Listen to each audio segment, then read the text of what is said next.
Chapter 6. Nothing but the truth.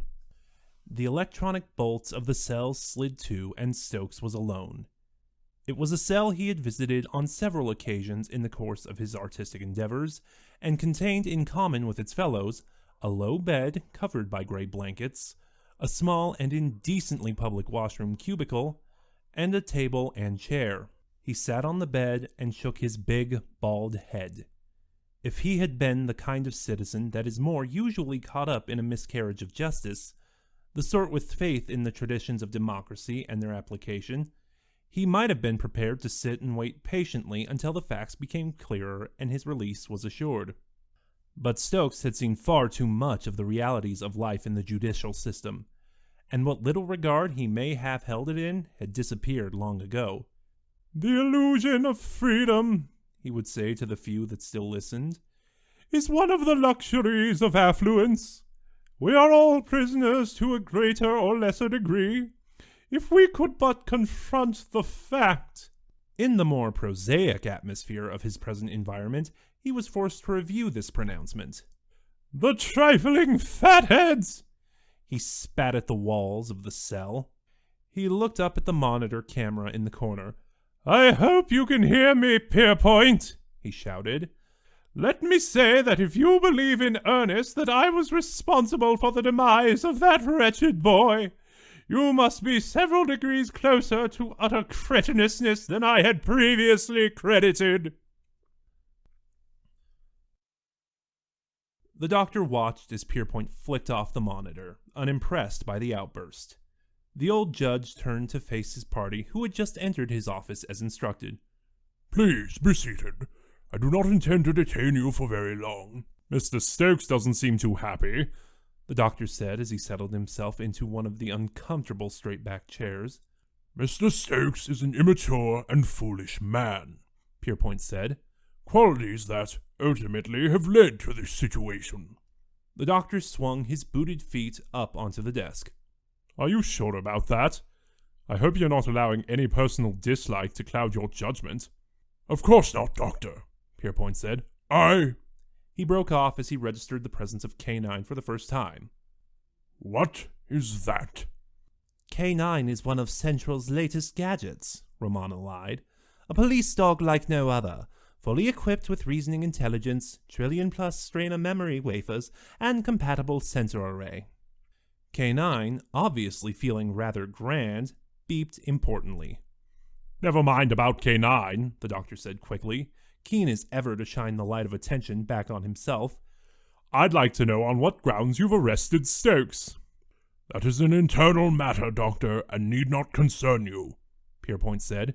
"Your involvement is limited to the fact that your colleague discovered the body of the victim. I should like you," he addressed Romana, "to make a formal statement on this matter." "I'll be more than pleased to," she said, "but it won't alter the fact that Stokes cannot have been responsible for the murder." Pierpoint frowned. "What makes you so certain of that? The men were known to quarrel regularly. It appears that Stokes's gallery has been vandalized. I believe that Stokes followed Zai to the stairway. There, incensed with rage at the youth's destruction of his work, he bludgeoned him to death." Spigot broke in. "It comes back, sir, to my mission here. See, it's a mite more complicated than I had led you to believe." "Oh?" "There's something up with your computers, sure enough," Spigot went on. "Now, I can't really discuss the other matter, but The doctor swung his feet from the desk and bolted out of his chair. "I've had enough with all of this mystification," he said angrily. "What Spigot is trying to say is that the murder of Zai resembles the deaths caused by Zaius." "Zaius?" Pierpoint replied. "Doctor, Zaius is dead. I saw her die 3 years ago. What can you mean?" The doctor leaned over the desk and stared deep into Pierpoint's eyes. "Listen, you cannot treat this as a routine murder inquiry. Look beyond the immediate facts. What else but Zaius' powers could have caused the injuries to Zai's body? Stokes wielding a length of lead piping? I hardly think so." Pierpoint seemed unmoved. "Doctor, the deceased is scarcely cold. A post-mortem has been scheduled for tomorrow morning. Until the results are known, speculation on the cause of death can only prove unhelpful." The doctor slammed his hands down on the desk. I've already carried out a post-mortem, Pierpoint, with K9. That ridiculous dog thing! Romana sniffed. K9 is more sophisticated than any device your civilization will produce in the next 3,000 years. Never mind about that. The doctor punctuated the dramatic delivery of his words with precise movements of his hand. Pierpoint, you must put this station on full alert. I already have, Doctor. Nobody from the lowest graded lavatory attendant to my fellow Archons can transmat away without my permission. Good. Good, the doctor said, only slightly taken aback. Now, release Stokes and get on with the real inquiry. Find out who has learnt to use Zeus's powers. Pierpoint raised his voice. As I have told you, Doctor, Zeus was executed 3 years ago, and I keep telling you, Pierpoint, said the doctor. Somehow, somebody has learned to kill in the same way. Zeus opened the bottom drawer in Margo's cabin and withdrew the small device with the blinking green light. Built into the base were 2 switches. She pressed one of them. The device's emission of green light became constant. Excellent. The signal had been received. All was proceeding according to her plan. Perhaps it had not been good to kill the normal on the stairs. The last few hours before the arrival of her partners were crucial, and she could not risk drawing attention to herself. But then, the normals believed she was dead. They would not connect her to the killing, and the temptation to kill had proved irresistible. Soon there would be many more such deaths. She considered the prospect eagerly. She raised a hand to her face and touched the mask. It felt cold and metallic, but the contours of her features were almost exactly how she remembered them from her first existence. The idiot artist Stokes had done well, she thought. His finest work. She might allow him to live long enough to witness the beauty of his unwitting creation. The stars glimmered through the porthole of the cabin. The streams of equations that lay scattered about the room had proved to be correct. She had calculated the exact position of the rock and beamed the homing signal along a chain of pirate satellites that led out of Uva Beta Uva into other systems. Now the time had come for the next stage of her operation. There was a problem. The computer defenses of the rock would have to be dealt with.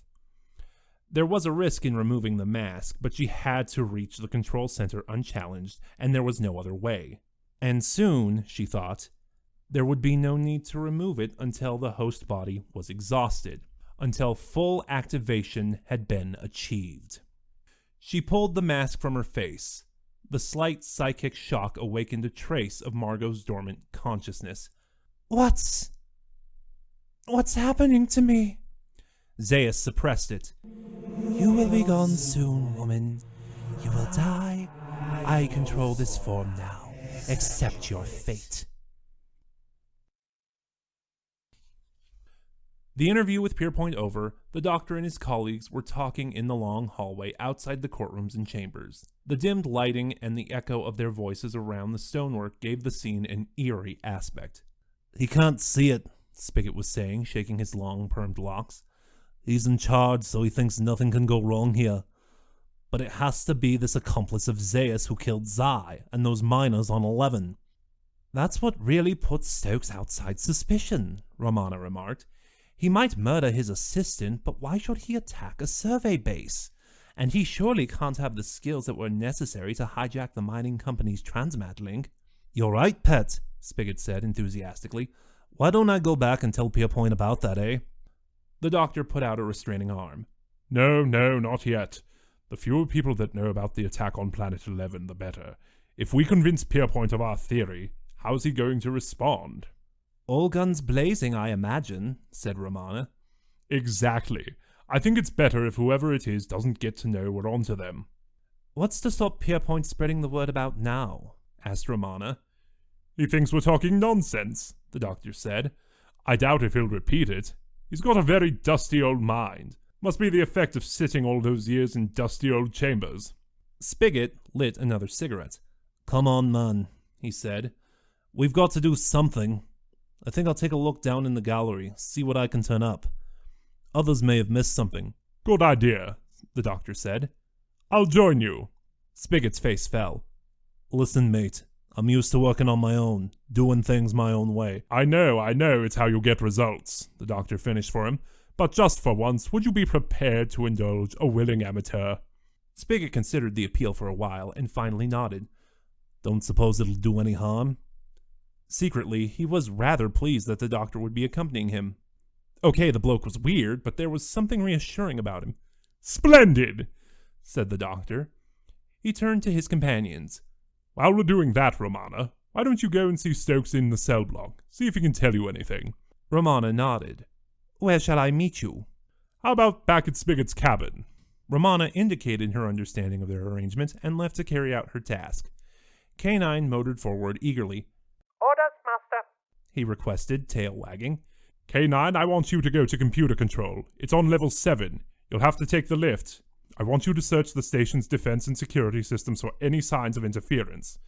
Take particular interest in the transmat system at around the time of the attack on the mine, which would have been... He glanced at Spigot. February 28th last, said the policeman. You think the attacker was working from here then? It adds up. A guy who can hack into the data core of the security net could probably divert a transmat beam as well. Yes, and K9 could do with the exercise. Go on then, the doctor urged the dog. K9 set off on his task. Spigot stared at the doctor. You seem to have taken over this investigation. I'm not sure if I like that. I still don't know who you are. The doctor was already striding off down the corridor. A little trust is all it takes, he called back. Come on, Spigot, do keep up.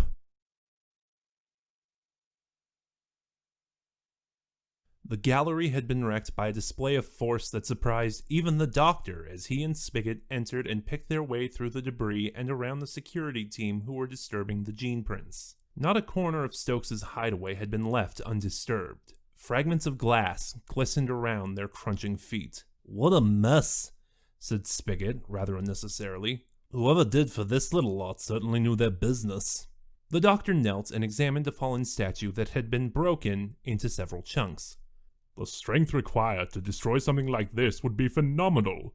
Note also that this glass has been stamped on by the heel of a boot, and Zai was wearing soft-soled shoes. He looked up. When is all this supposed to have happened? Spigot consulted his notebook. Between about 1745 and 1800 hours, while I was in the library and you were looking for your K9. But Romana saw Zai descend the stairway at 1800 hours. She believes she did, said Spigot. We only have her word for it. She might have gotten mistaken with the knock on the head and all that. The doctor waved his objection aside. Her word is enough, believe me, and she's very good on time. Almost too good. He rubbed his chin and stared into space. And K9 and I found Romana at 1825. So even if we were to believe that Zai was responsible for this vandalism, which incidentally I don't for 1 minute, we would have to credit him with superhuman strength and speed. Spigot sidled close to the doctor and whispered from the corner of his mouth. Doctor. Yes? Zaius has superhuman strength and speed.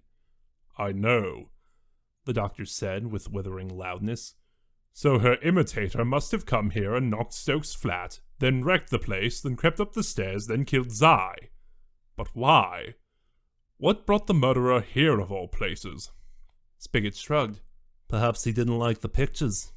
The doctor hurried out of the gallery. This sort of wanton devastation doesn't square with the attack on the mine, either. That was cleverly contrived and planned to the last detail. He chewed at a thumbnail. I have a feeling, Spigot, that I'm overlooking something. The computer technicians working in the control center were understandably alarmed when K9 entered and sped himself grandly across to the central data unit of the array of input consoles. Sham, who had returned to the control center to compile his report on the murder of Zai, hurried over. Hey, what are you doing? Please connect me to the data core. I have been instructed to inspect it. Sham laughed. K9, aren't you?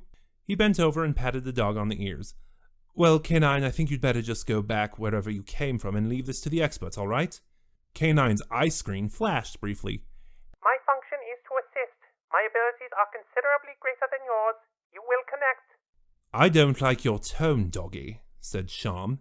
He took a screwdriver from a nearby toolkit and advanced on the metal paneling of the intruder. And I'd rather inspect you. He brought the screwdriver onto the panel and dropped it immediately, clutching his hand. What have you done? K9 seemed even more impatient. I am programmed to protect myself. You will do as I instruct and connect me to the data core. Sham jumped to attention when he noticed that Pierpoint had entered the room. Sorry, sir, I didn't see you there. He indicated the console where he had been working. I've been, making my report on the murder, sir. Obviously. The High Archon's expression was disapproving. Reluctantly, I must ask you to comply with this strange animal's request. It has, would you believe, full clearance from the police authorities. K9 burbled happily as Sham fetched a long lead and attached one end to his sensors, and the other end to the central unit. A low hum of power sounded as information passed between the two systems. K9's tail sensor started to wag. I am linked to the data core. Inspection commencing. I doubt, said Pierpoint, that it will be of any use. I am becoming increasingly concerned for the mental stability of these investigators. He looked scornfully down at K9. What a ridiculous contraption. K9's head perked up. I have discovered an anomaly in the programming of the security net. He reported. Reconfiguring to probe deeper. That's impossible, spluttered Sham. The security net is impregnable. I thought the team were looking for faults in the data core. Pierpoint turned away, troubled. Wouldn't it be possible for anybody to interfere with the core to such an extent that the net itself was corrupted? Sabotage our defenses without us even knowing? Sham replied. Well, not unless they were a genius. Pierpoint sank into one of the chairs that lined the control center and put his head in his hands. A visitor for you, Mr. Stokes. The artist refused to lift his head from the book he was reading. Pierpoint, he called up. Wrongful arrest may not yet be classified as a crime, but allow me to remind you that I am not without influence on 5. It is within my powers to broadcast the news of your incompetence as far and as wide as I wish. You may rest assured that He was interrupted by a polite, feminine cough. Hello, Mr. Stokes. He looked up and put the book away. The fair Romana! I have done you a great disservice, mistaking you for the wrinkled ingrate responsible for my incarceration. But I am forgetting my manners. He stood and offered her his chair. Please be seated. That's quite all right, she told him. I prefer to stand. And it's Romana. How are they treating you? He slumped back in his chair. Miserably, my dear, as might be expected. They really have excelled themselves on this occasion. I had no love for that young chap, of course. Frankly, I will shed no tears for his passing. He straightened his cravat, and his large eyes swiveled in their sockets. But to accuse me of his murder is preposterous. For one thing, I was knocked out. What am I supposed to have done? Crept up behind myself and cast myself down? Then walked unconscious out to the stairwell and killed the boy? Ludicrous! The girl knelt down beside him and raised a hand. Please, the doctor and I believe you. We're working to secure your release. Stokes smiled, rather pleased. Are you, sweet? Are you really? Tell me. He leaned closer to her. This doctor friend of yours, are you indeed, He waved a hand in the air to complete his query. We're friends, said Romana. For most of the time. Now, did you see who attacked you? Stokes shook his head. I didn't catch a glimpse. The brute struck from behind. I assumed it was I. It couldn't have been. There wasn't time. It must have been his killer. Stokes sat up, alert. A third party, eh? Intriguing, and yet that would make more sense. He looked at her wistfully. Tell me, why are you not a High Archon and administrator of this station? You are prettier and cleverer than the present incumbent. She seemed unswayed by his flattery. Wonderful, haughty creature. I want to ask you about some of your work. Tell me about Zeus. How did she come to model for you?" Stokes was surprised. Zeus? Zeus of Gwal? In the usual way. I offered my services and she accepted. She had to be drugged while I took the cast, of course, to prevent her from shooting those deadly beams from her eyes. The casting process took only minutes. It was a very simple job, but the results were most impressive. "You cast a bust of her features?" the girl asked. No, my dear, a mask, in Helicon. She was most insistent about that. It had to be Helicon. Criminal types are often rather particular. "Helicon," said the girl. "A soft mineral found mostly on satellites or small planets. Low conductivity, low strength. Almost valueless, isn't it?" Not for Zeus of Gwal, Stokes said proudly. She appreciated its use as a modeling material in its cool, liquid form. I had a consignment transmitted over from one of the mining corporations for a perfect mask of shining silver, encapsulating her evil beauty for all time. The upturned sockets, the cruel lips, he moaned. Now, along with all my other work, destroyed in an act of thoughtless... He broke off abruptly. Wait one jolly second. He sprang from the chair. The mask! The silver mask! He cried. Of course! Of course? He turned to face her. I know every item in that gallery, young lady. Every piece of my work I have catalogued up here. He tapped the sides of his shiny head, which was now covered by droplets of perspiration. And I can tell you that when I raised my head and cast my glance about, and saw the shattered remains of my life's work, the mask of Zeus was not there.